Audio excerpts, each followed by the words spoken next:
ছাত্র শিবিরের মস্তানি সন্ত্রাসী কোটবাজার তো উৎসব বাংলাদেশে হবে না। জামাতের রাস্তা বাংলাদেশে হবে না, মন্ডাবিন আর করতে পারবে না। আমরা এই যে 40 বছরের ক্ষমতা লই যে পড়াশোনা দিন রান্না করি ছাত্র শিবিরের মস্তানি সন্ত্রাসী কোটবাজার তো উৎসব আমরা একটা মেসেজ দিতে চাই এই শান্তপ্রিয় কোটবাজারকে, যারা শান্ত করার চেষ্টা করছে তাদেরকে হুঁশিয়ারি উচ্চারণ করে বলবার চাই, আপনারা গুগু দেখেছেন, গুগুর ফাঁদ দেখেন নেই এখনো, সুতরাং আপনারা ভালো হয়ে যান।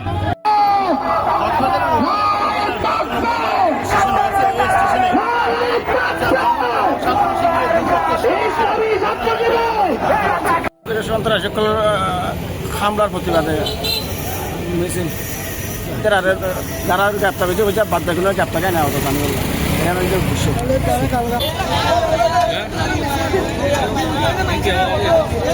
মার্কেটে ধরি অত্যাচার করি চুরি মারি নির্যাতন করছে ওখানে আমরা এই মিছিলটা করতেছি। দলীয় নেতৃবৃন্দের উপর হঠাৎ আক্রমণের করার বিপক্ষে আমরা আজকের বিক্ষোভ মিছিল।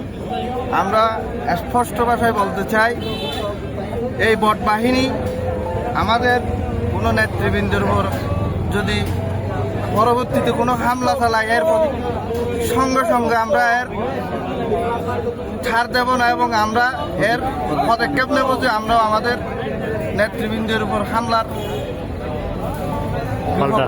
পক্ষে যাই আমরা প্রতিরোধ গঠন করব। আমরা একটি মেসেজ দিতে চাই, সন্ত্রাসীরা কোনো দলের হতে পারে না, সন্ত্রাসীরা কোনো রাজনীতি দলের আশ্রয় প্রশ্রয় থাকতে পারে না, দেওয়া উচিত না। সুতরাং আমরা যে একটি রাজনৈতিক দল সন্ত্রাসীদেরকে তাদের বলে কথা বলতেছে তাদের লজ্জা হওয়া উচিত, কারণ সন্ত্রাসীদের পৃষ্ঠপোষকতা দেওয়া বাংলাদেশ জাতীয়তাবাদী দলের পক্ষে কোনো দল দেবে না কোনো দিন। যদি আর আমার ছাত্রদল, যুবদল, বিএনপি এবং অঙ্গ সংগঠনের সকল নেতাকর্মীদের উপর যদি আর একটিবার কোনো হামলা হয় তাহলে আমরা দুর্বার আন্দোলন গড়ে তুলে আমরা 10টি হামলা করার জন্য প্রস্তুত থাকব। কিছুদিন আগে নিষেধ ছিল ছাত্র শিবির নামে একজন রাজাকারের, যাদের জন্মগত রাজাকার এরা সন্তানেরা কালকে এদেরকে মারার জন্য আপনার দেশীয় অস্ত্র দিয়ে হামলা করছে। হামলা করার পরে যখন আমরা প্রতিবাদ করছি তখন আমাদের যে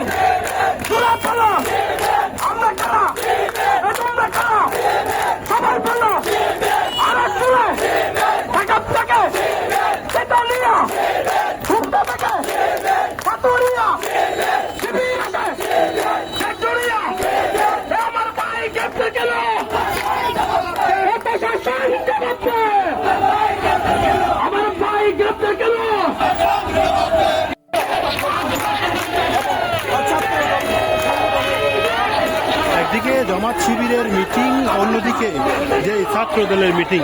এখানে